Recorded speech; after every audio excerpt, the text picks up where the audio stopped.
because I don't ask the question, is this a good sermon, is this a bad sermon, is this a good preacher, is this a bad preacher, my best compliment for preaching has come to be, that was a faithful sermon.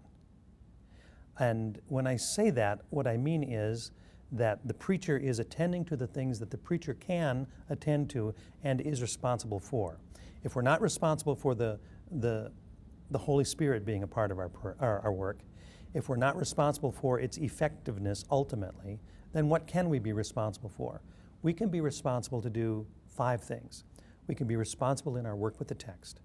We can be responsible in our understanding of the audience or the context in which we preach. The more thoroughly we know that, the more pertinent our sermons will be. We can be faithful to the task of theology in our preaching.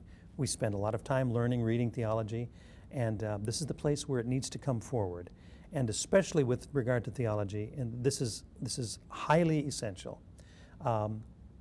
Our theological position in any sermon is that we proclaim the good news.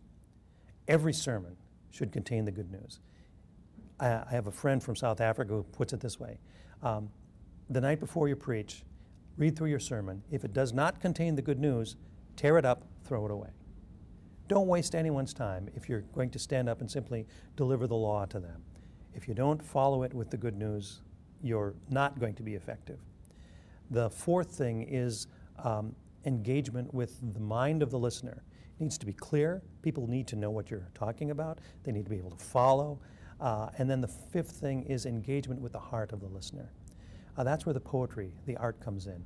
Preachers need to be clear to people, and then as a matter of rewriting the work and thinking even beyond just a clear scriptural theological message, what can I do that will really address the hearts of people? In the Augsburg Confession, it talks about the word and the right transform the heart. Through word and right, God changes the heart of people. That's really important. So often we get to the point where we say, well, I've got a pretty clear message, I'm good to go. No, you need to rewrite it. You need to write for the ear so that it doesn't sound like a theological lecture or an essay or a paper. You need to write like we speak. You need to write like the poets do, without big fancy language of the people, language that everyone can understand. I like to use poetry as an example. When you read great poetry, you never need a dictionary. People who write poetry know how to use language in magnificent ways, even though it's very ordinary language.